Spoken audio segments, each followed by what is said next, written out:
Hello everybody, just a quick midweek update on fantasy baseball happenings.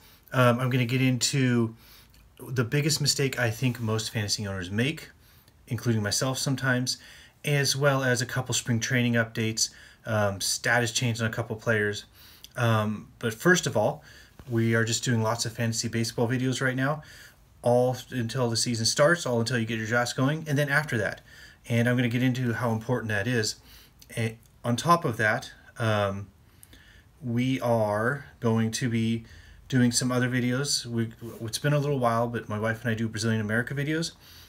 We've got how to make a Brazilian hot dog, which I still need to edit. I'm falling behind. We're doing so many fantasy baseball videos right now that, just haven't had a chance to do it. Baby, all that stuff. I'm making this video really quick in between putting the baby to bed, getting off work, and trying to get sleep myself. So let's see how it goes. But first of all, what I'll get into is the biggest mistake I think most fantasy baseball managers make, and all fantasy sports players make sometimes, is management of your team after the draft. I think that actually wins you.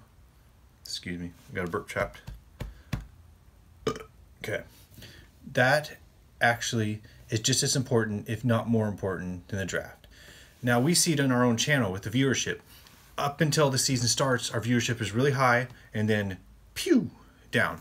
And what I have to say about that is that people are doing their research, they're doing a good job getting ready for their fantasy drafts, all, getting prepared, getting all their lists ready, doing some practice mock drafts, having discussions with us, and we really appreciate all these new people that are commenting on our videos, critiquing us when we need it, giving us good tips, giving us players that they think they need, and as well, and giving us lots of encouragement as well. It really keeps the dumb guys going. But what I'd say is stick with us through the season. We are going to continue with some waiver wire videos, some update videos, some draft recap videos, as well as how our teams are doing and how to keep up on with the up and coming players, the waiver wire moves, all those sorts of things. Now, every time I've been successful in fantasy baseball, it's because I found those great waiver wire guys. A couple years ago, waiver wire guy was Rick Porcello. He ended up winning the Cy Young Award for me. Last year, Robbie Ray, big one.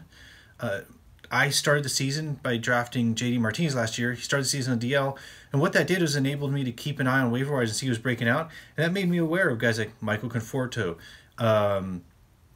You know that I have lots of brain farts on names. Trey Mancini is the other one I'm thinking of. Other outfielders I picked up that were great, that filled in until J.D. Martinez was ready to go. And there's always those rookies that people were not expecting. There's those big breakouts. Look at some guys like Daniel Murphy, Jose Bautista, historically, that have come out of nowhere and just exploded. That means that year they were probably on the waiver wires, and some fantasy manager picked them up, and it probably went a long way in winning their league. I sometimes challenge myself by having a last pick of the draft be somebody that's a super long shot, maybe even the last couple, 3 picks of the draft, long shot lottery pick guys, because maybe they work out, but if they don't, it makes me keep an eye on the waiver wires. Also, injuries happen. That's just something that goes on in sports. Your first round pick might get hurt. Your first round pick might be a bust. You can still win. I really believe you can still win if you are really into managing your team throughout the season. Your draft is not going to be perfect. No matter how great you leave the draft thinking your team is, Barry, it's not going to go perfect, and you're going to have to do mid-season management. You're going to have to do adds, drops. Now, I'm not as big on trades. Okay, maybe we'll get into that more in a future video. I've been mulling around ideas on how to do a video on how to do trades, which we'll do as the season progresses, and our recommendations. But for now, I really emphasize waiver wires. Stay on those waiver wires every week. Check out who's doing great.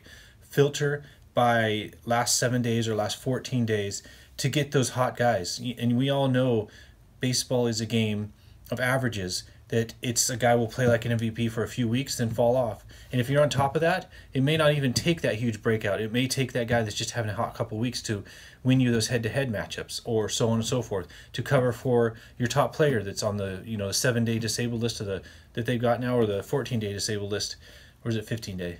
I don't know, 14 or 15-day. Just that guy that's hot for a couple weeks. Get on top of that.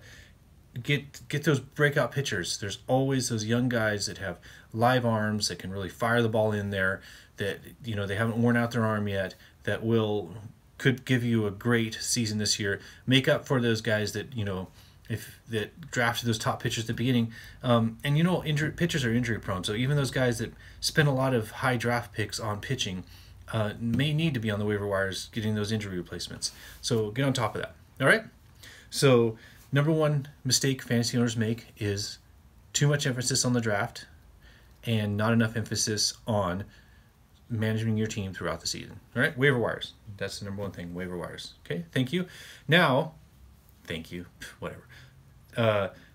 Now on to a couple spring training updates. In our last video, we talked about guys to pick up after pick 250. I mentioned Steven Matz. Now he is looking terrible in spring training, and so I've moved on to a few other guys. Who is the Manaea? Manaea? Is that his name? He's on the A's. Look him up. I picked him up instead of Matz just because of how terrible his spring is. Another thing, Jason Kipnis is on fire. Maybe he moves up your ranks a little bit. He spent some time injured last year, spent a little bit of time playing center field. I think he could really have a nice bounce back. He's getting into that time where he's got the old man strength to hit some home runs now. And another guy that's really hot is Ian Happ. And like I said in an earlier video, he is going to really force the Cubs' hand on playing time.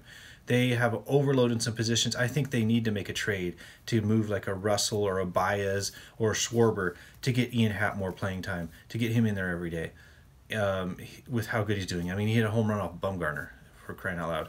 So watch those guys. Drop Steven Matz down your list. Move these other guys up your list. And stay with the dumb guys. Spring training's going on. Lots of updates to come. All right? Video this Sunday. Stay dumb. Dumb guys!